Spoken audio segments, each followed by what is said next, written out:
So the Leadership Academy within the wheel sits under the skills section, and that's where it should be, because at its core leadership and upskilling they're very intertwined. But how does that unfold in your real life and your day-to-day life, and what are the ways that we can cultivate our own upskilling journeys as part of our leadership journeys? So today's guests have both really interesting journeys with upskilling, and I know you're going to enjoy the conversation. So I'm going to give their full bios because they deserve them.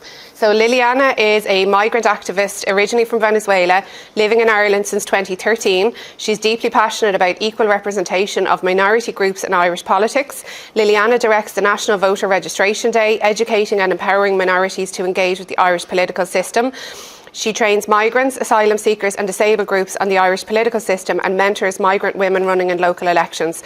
As leadership officer at the National Women's Council, she leads campaigns to promote women's leadership and representation, advancing inclusivity in Irish politics.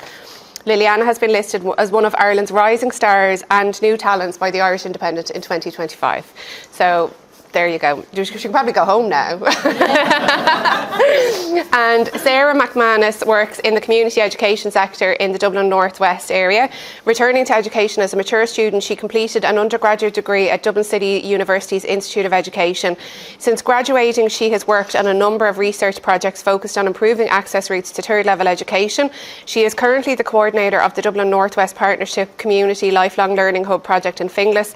And she is about to continue her own lifelong learning journey as a research student with her PhD in DCU. She's just been signed up as a candidate. So again, another wonderful. So thank you both for giving up your mornings to come and talk to us.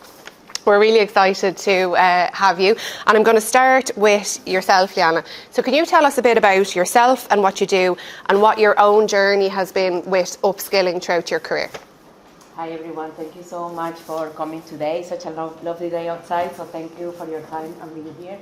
And for the invitation to the wheel as well.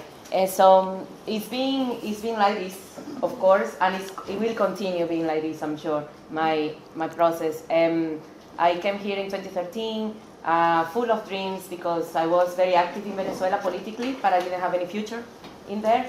And I was literally seen by the government as a threat. So I came here to learn English, but I also knew that I had to study, and I had to continue to be recognized here with my qualifications from home. So I went to Hungary, I earned a scholarship, and I studied public policy, and I wanted to work within the government or the NGO sector. That was my thing, but when you're young, you don't know where exactly, what's your field.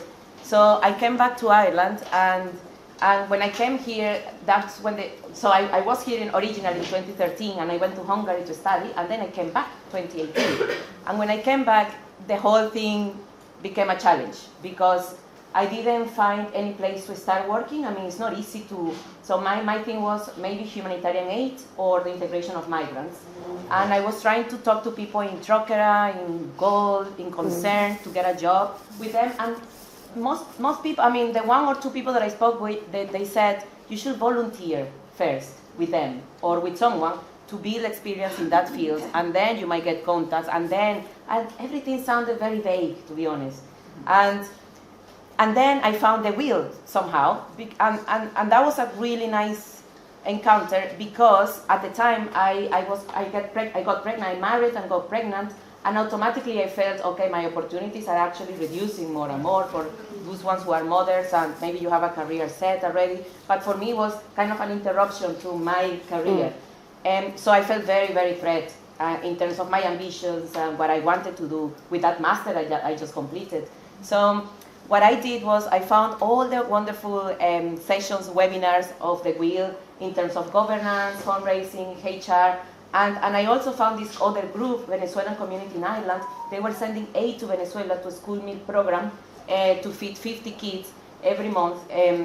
And they had a structure, but they had a mission, but they didn't have a structure. And I was coming with that input, but it was through those programs that I attended with the wheel that I learned all about governance and all the things that I just said, that kind of gave me the vocabulary, I will say, and the understanding of the sector, which I hugely valued, and also even the guidance, in terms of writing the reports, strategic plan, and I basically developed that group as an official charity.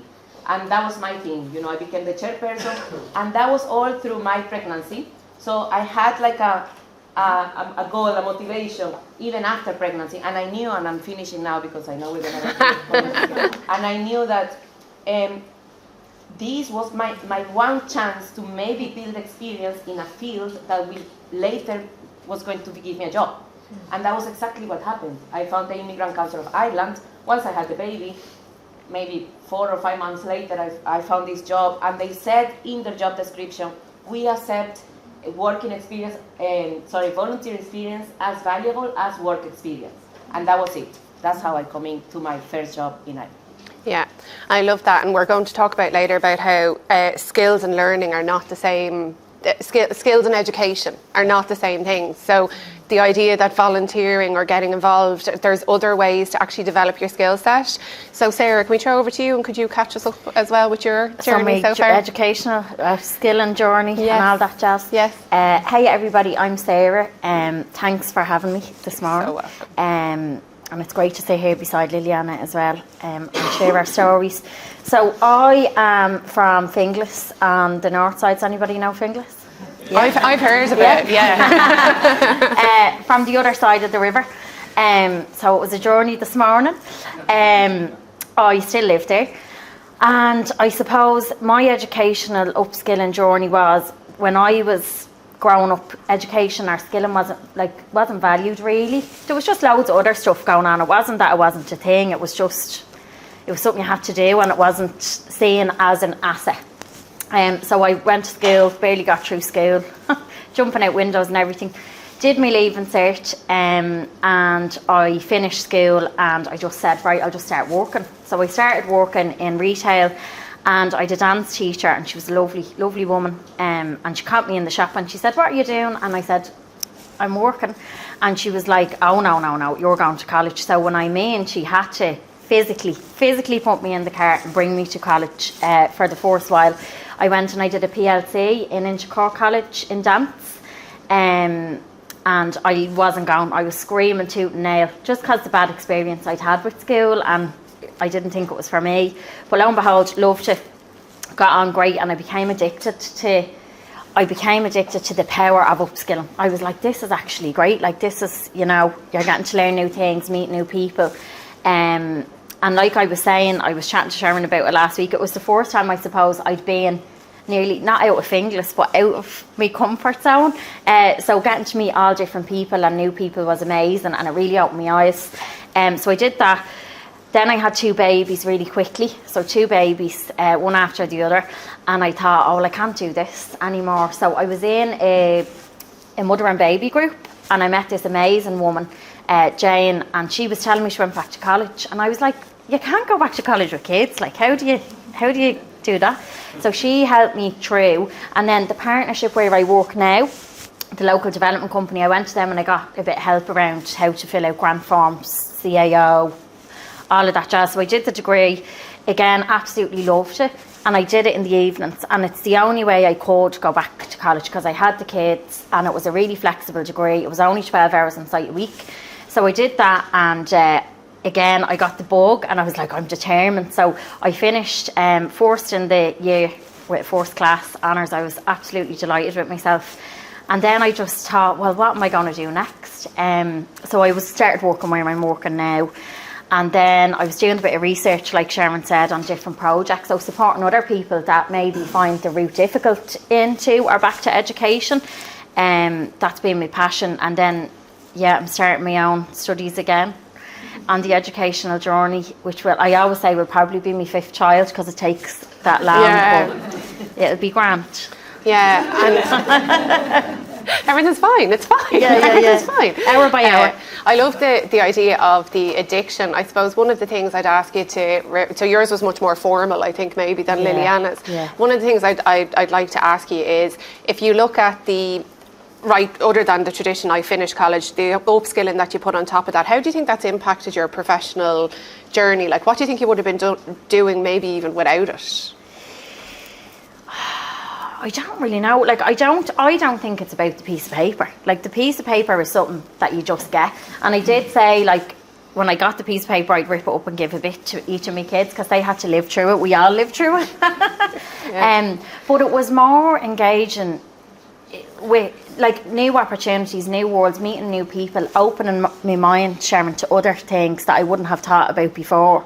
Like, you know, even people from different cultures, different sides of the city, people from the south side, I was like, I'm going to go to the south side. And here I am now. So it definitely benefited me in my confidence and my ability to be able to engage with different people. And no matter where I go, I don't think it matters what qualification or skill that you engage with. I think if you find a good enough one, it will support your confidence and your personal development, and you'll be able to bring those skills anywhere. They're very transferable. Yeah, totally. Liliana? Same question? Yeah. So I feel it's a matter of collaboration as well, because you find people on the way, obviously, who share the same passion about whatever you are doing. So it's not only what you learn, whatever you are trying to do, and the piece of paper, which actually adds value, I would say, you know, like to it, because actually with the wheel as well later, I managed to do a course that is called, it's with the wheel and the Law Society of Ireland. Yes. So it's called Charity Management or something. And I mean, it was like 1,500, I remember back then, and I wasn't working, I was pregnant, and I asked for a loan from the small community I was organized. So basically they had some funding, so I asked them for a loan from their own funding, and I repay them obviously slowly. And I created the funding agreement, donation agreement, whatever it was. So just try to formalize the structures, not only for me obviously, but whoever else needed it later. But the thing is, that qualification, again, like it helps you, because obviously you're selling yourself all the time. And you never know when you will need those extra skills. Later, I worked for Common Purpose, and actually I was managing their governance side as well, because I had accumulated that experience. And that's something that my dad always told me: just learn, whatever it is, just learn. You will use it. And that's true. And also the fact that when I got a job at the Immigrant Council of Ireland, I needed a reference. But I didn't have one because I just came from Hungary, and I actually gave them references from Hungary, but they wanted Irish references, fair enough.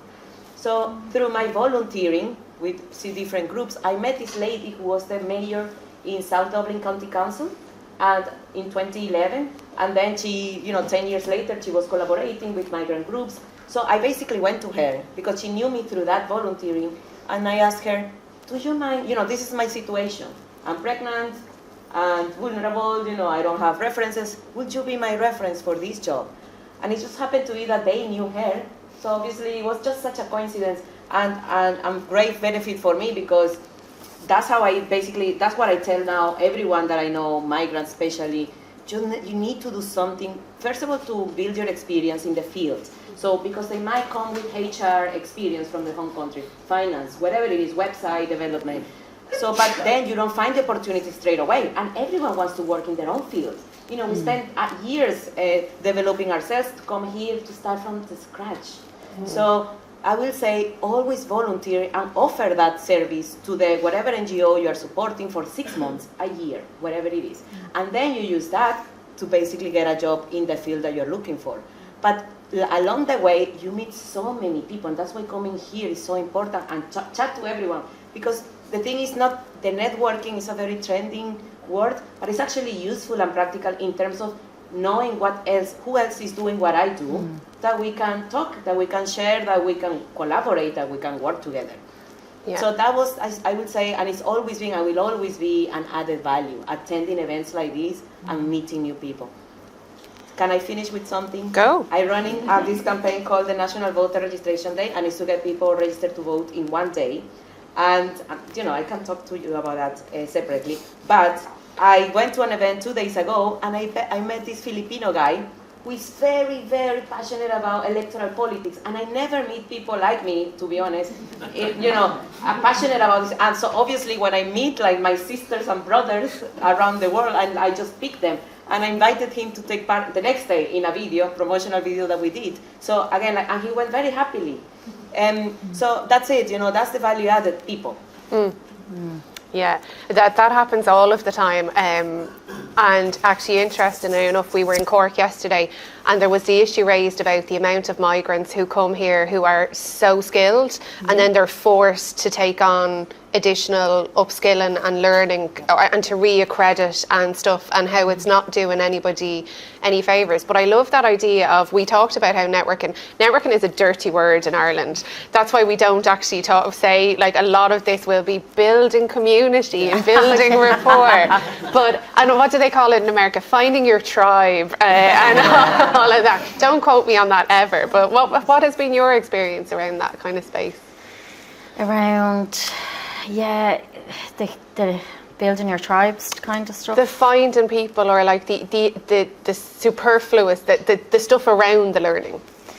Well, it's been huge, like not just for me but for my family. So like what I found is the skills, or the hidden piece, as well as the hidden curriculum and the education bit, like the bit that's not talked about, but that's the bit that's so important. Because even if, like, I work with young people and mature students that want to become teachers that maybe haven't had the chance, and anytime you ask any of them, like, why do you want to be a teacher, it's not, well, your woman taught me geometry, great, it's she believed in me, or she gave me the confidence, or she knew I was able. So it's that kind of, that very much that personal development bit. And with my family, I have a little fella who's 10 tomorrow. I'm a parent 10 years tomorrow. Yay. And we got his autism diagnosis last week. And that confidence that I was talking about, those people that I met along the way, I was able to use those resources to fight for his assessment, to fight for his reports, to fight for the supports he needs. And then in turn, giving back to your community. Like, I support women now in the community that need support around that. So filling out the AON or the assessment of need forms, advocating for people, you know, around rights and entitlements for young people. So we're starting a little group in Finglas at the minute for that. So it's definitely, I don't think you can ever separate your personal and your professional, but I never thought what I'd get out of upskilling would be as beneficial to my wider community and my family as it was, or still is. And that's really interesting, because both of you have stayed within your communities. So you got the upskill, and you could very easily have said, we spoke about this at a different breakfast sub, so you could have said, oh, well, I've done fine out of this, I'm going to move maybe to the south side somewhere. but you didn't. So like, how do you think that has all come together for you, or how has that evolved? I suppose you just, do you know what it is? It's like, it's hard, because what I found was when I started to upscale and I became really addicted to like learning and training and skills and everything like that, I did find that sometimes you don't fit in as much anymore as to where you started. So like, my family are lovely, like even my dad would be like, you know, what's that course you're doing now, you're starting in a few weeks time? Like, my PhD, Dad, he's like, the course is great. But I love that, like, it keeps you very, very grounded. But in the community, like, there has been times where people would say to me, oh, you think you're great because you got an education, and that's not on me, and I know that's not on me. That's people that have had poor experiences of upskilling, and, you know, they're kind of internalised, it's like a trauma. Like, so you have to very much, I suppose, be that person. I find great joy in being that person in the community that I'm not going to say to you, get lost, get away from me now. Because some people would say, here, don't even talk to me like that, go away. You understand the journey, and you understand how sometimes your life will change, and you can nearly support people to go in that direction if they want to go in that direction. So it's an interesting one, because you are like, you kind of fit in, but you don't fit in certain ways anymore. And even that skill of being very clever as to, you know, you nearly have 10 different hats on. So when you're, you know, in your job or when you're out in the community, I think it's about being authentic, and it's not about trying to, and that's taken me ages to learn, Sharon. Like, I would have been very much like, oh, I need to use this language, or I would have thought I need to change my accent, or I shouldn't say this, or I shouldn't say that. And it's taken me a while to be comfortable in new circles, in new places, as the person I am. And that's kind of the message that I try and support other people with in the community. Just be yourself. So you're kind of modelling what you would have liked to see, I suppose, yourself. 100%. Yeah, 100%. What about you? How? Yeah, so basically I was leading this group, right, the Venezuelan community in Ireland, since 2018 to I don't know, for long time, 5 years. But anyway, I was the chairperson. I eventually stopped being the chairperson because you need to pass the hat. I mean, that's it. And I wanted to pass the hat. But obviously I stay connected because I developed a program called the Social Inclusion for Older Migrants within the Venezuelan community. And it was barely for me, really, because that was my family, the oldies, how I call them. And it's like basically all the parents from the Venezuelans and all the other Latin American people that come here, imagine starting in a new country from the scratch. And so we were so aware of their isolation, their language barriers, the lack of employment, that we created a community. So basically we started teaching them English as an excuse to get them out of the houses and then bring them to the city, bring them to the cultural company and so on. So that group, and they started saying that they were going to the church, but they meant the casino actually. So I mean, like, a beautiful group, like 30 of them, and they're like teenagers. They go crazy in the city, and when I'm with them, I'm like, no, you need to mix and mingle with other Irish people because then you're not practicing your English. But that group is my family today, obviously, and I cannot be as available as I used to, unfortunately, but I try as much as I can because I love it. I love their company, and they always say, oh, you're just with your politics, and you don't come around that often. And it is true. It feels like, oh, I wish I was more often. And same feels when I go home. I don't go. I'm from Venezuela, from a very small town like Acadamy. So like, not because is anyone from Acadamy? Not because of the mean thing. Like my manager was telling me this. She was telling me that, I don't know. Oh, but yeah. anyway, but basically.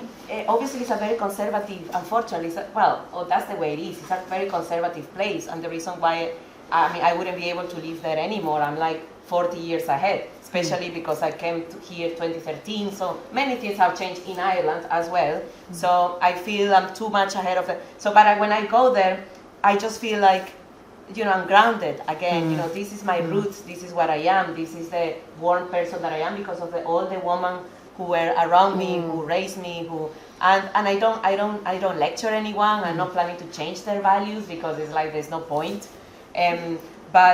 But it's just that thing about remember. It's lovely to be with your own people because you just remember who you are really, and you should never try to change yourself because it's too much work. I mean, I can barely manage to be myself on a day. I cannot be someone else. It's like How does Batman do it? Yeah. We had a really interesting slant the conversation took. It was you mentioned about being ambitious, and ambition is a word I'm very fond of. I think it's something that Irish people have vilified. I don't think there's anything wrong with being ambitious, but there is a massive elephant in the room for most women is that a massive interruption to any level of ambition is pregnancy and having children and having a family. It causes interruptions, and we were talking about how upskilling played a part in that. You had some strong feelings on that. Oh yeah. So I'm separated now. So my kids are how old are they? 6 and 5. But at the time they were 10 months and 2.5 when I decided to separate. I actually knew I was going to separate when I was pregnant of my second child. But when you are trying to, I don't know if people are separated here or whatever, but when you are considering such an important decision, you surround yourself by people who have gone through the same experience, so whatever that is. And I surrounded myself by Irish divorced women, and they said to me, they were like, Jackie, oh, she's going to separate, guys. And everyone's like, okay. So someone just said to me, don't listen to anyone. Just remember one thing, pick your right time. And that was my mantra, actually, because that allowed me to think, okay, this is a big decision. Obviously, I informed the other subject. Had to be nice. It's like, okay, look, what do you think about this idea? And he wasn't very fussed about it. I was like, okay, maybe this is a good idea. And okay, I'm just going to pick my right time. So what happened, I was very vulnerable at the time, guys. Like, very, very vulnerable. You are pregnant, you're a migrant, no family, friends. You have a 1.5, pregnant, no job because I just came from Hungary. I mean, disaster. But anyway, I was okay, keep my head up and pick the right time. So what I did, as I usually do, took a piece of paper, took a pen, and said, Lily, what is the thing that you need to get out of this situation, to be happy again? And the list consisted of 5 things. Get a job, basic human rights. get a job, get a house, because we were living with my mother-in-law, get a childminder, family and friends. And within 10 months, I managed to cross one of single of those things and learn how to drive. Oh, wow. Very important. So I got my ex-husband to teach me before I... You got some skills. Got to be practical. So I mean, I'm so glad that I did what I did. To be honest, that I trusted myself. And it was actually one of his friends who suggested me that idea, who said, have you ever considered separating?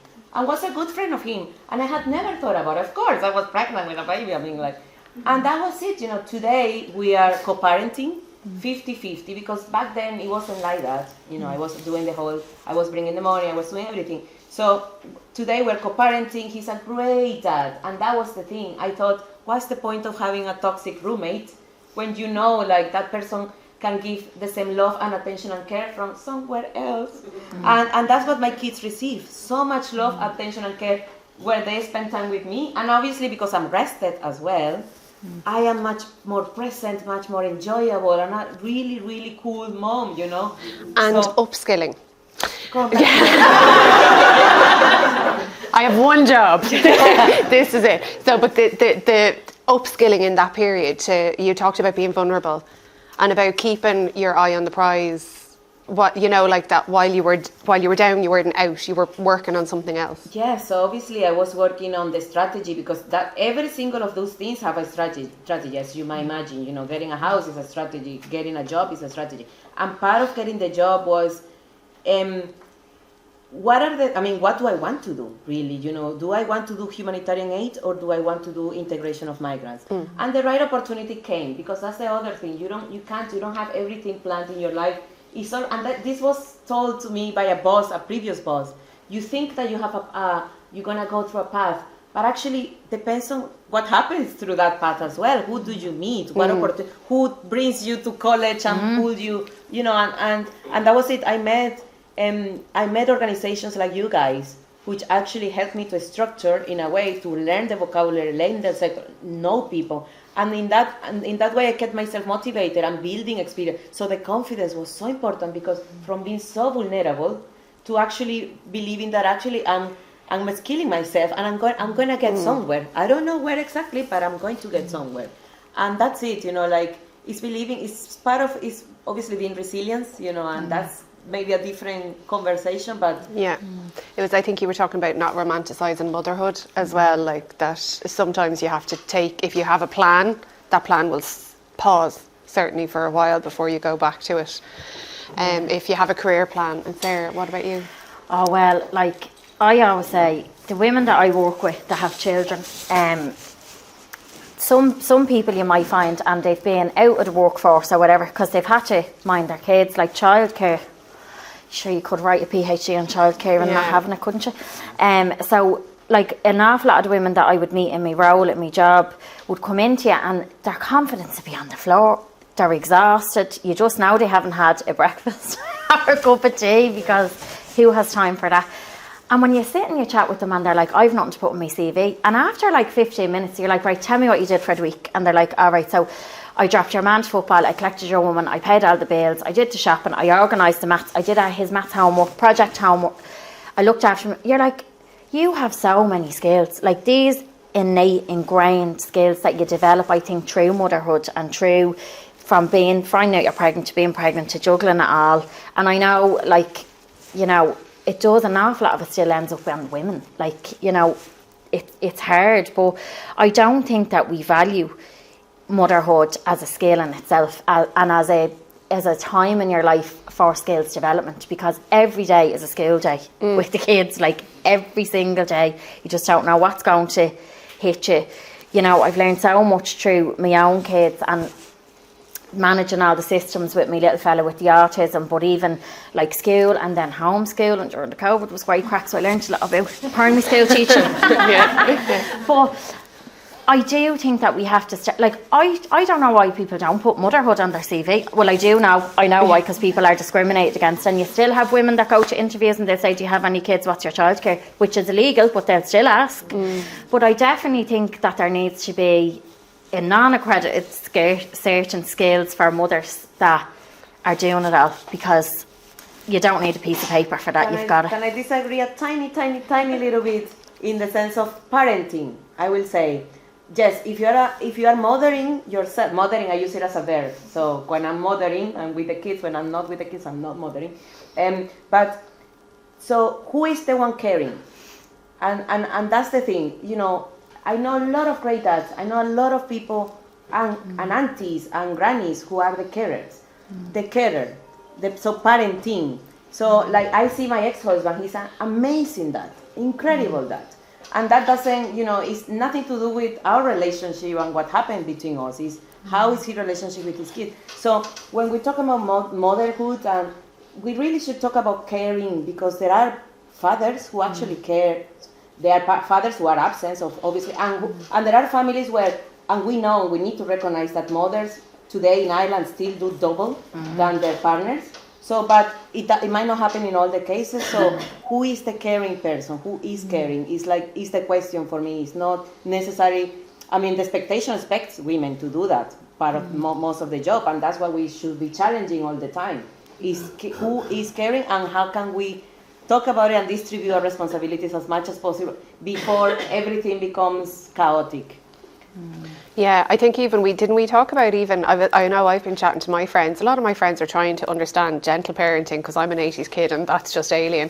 Like it was just come home at 9, I'll see you then. So even trying to unlearn basic, like even like, and that's why we would use the skill, the terminology skills instead of this obsession with like degrees. Skills are so much more wider. What would be a skill that you think is like undervalued that people can work on, that they can develop? I think everybody is unique. Like everybody is different, and I think when you've been up against it for a long time, I think people develop hardened shells. So I would find with particularly some of the young men actually that I work with that would have had experience of the criminal justice system and all that. And like how they're amazing people. They've had so much trauma in their lives, like they're unreal. But you meet them and you have 10 minutes conversation with them, and it's like, no, I'm no good, I'm tick. And I'd say, well, who told you were tick? Well, my teacher told me I was tick, and they wouldn't let me in school. And it's that idea of separating education or skills from systems. So like school, as we know, is a system where upskilling is supposed to take place. For some people, sometimes it doesn't. So I think it's very important, Sharon, to divide those things and to look at our own skill sets and treat everybody individually. And I was telling you, like one of the lads was saying to me, I'm no good at the maths. He wants to do an apprenticeship and he needs maths. And I says, why? And he says, I couldn't do that junior cert stuff. It was a load of crap. And I said, all right. I says, so come here and tell me then. I says, what you do on the day-to-day? He says, oh, well, I sell stuff out of boots. And I says, all right. And I says, so if I asked you to buy that pair of runners, these pair, to hotwire that car, will you just disconnect it, put it back, 44 plus 2 is 7, you owe me €73. I says, you're a mathematician. I says, it's the system. And I think we forget that. And I do think, like Liliana was saying, it's the societal view, even with the mothering, the responsibility of the mother, it's the same thing that happens, that the value is sometimes placed in a system, and it should be on the individual and their skills, and starting from what they've got, their skill set, and not how they should fit into a system that has failed so many people. Yeah, here. Any thoughts? Oh, I can talk about LinkedIn. I love that. Yes. Are you a LinkedIn fan? I am a LinkedIn fan, yeah. Fan. I know a lot of people who hate LinkedIn, because people are bragging all the time what they do. It's actually useful, not because of that. I mean, depends how you use it strategically. So, for example, I'll give you an example. You are doubting, but I'll give you an example. So, there is a really lovely section within your profile when you go down there that is called recommendation. Have you seen that? Yeah. So, when you leave a job, and not necessarily even leaving a job, I might ask you for a recommendation. And same. I was like, of course. So that's the thing, you don't ask recommendations only for people that you have worked for, but you ask recommendation for people you have collaborated with across organizations as well. So because when you open that lovely button, it'll show you the bunch of options that you have. You work in the same organization but we're in different teams. You worked in different organizations but we're in similar team. So it's like you can ask recommendations for everything, anyone that you think can give you a proper, nice recommendation because you worked well with them. And actually, when I lost my job at the Immigrant Council of Ireland due to lack of funding, back then I was teaching, trying to get migrants into politics, and that's still my passion. I was devastated, and I was like, oh my God, I will never find another job like that because that was the only organization doing that job. So what I did was, I will continue doing what I do, but I will ask recommendations from the people that I know, that I collaborated with, and I asked recommendations from See Her Elected, Women for Election, all organizations, and they were so happy to provide me a piece of, someone provided like a whole, have you seen, I work with a program with local authorities with Muslims, for the integration of Muslims, and someone brought like a huge thing, and I was like, thank you so much, because obviously when I'm looking for a new job, some people is gonna look down there and they're going to see, and that's it. You don't leave people behind you. They're always gonna come, and actually depends on how much they progress in their career. Some of those recommendations will say minister of something, and then they were something else. But anyway, but that's the thing. Like that's something a really cool tool that you can use in LinkedIn. But also, what I did, I went to people because I was trying to look for my tribe, like in my field. It's not about quantity; it's about who do you have there, the quality. So I went to say someone profile that I know is in the field, and I went, who is she following? And I went and followed every single person who is in their field. So because I want them, every time I post something, I want that people to look at my thing, the people that is interested in the same things, and I get plenty of calls to collaborate, to attend panels, discussions, and so on, because they're looking at my job. And that person who really kindly put me in the list of the rising stars, blah, blah, blah. I have never worked with her. She's a disabled activist. And she said, I see your job. And I'm like, thank you so much for seeing my job.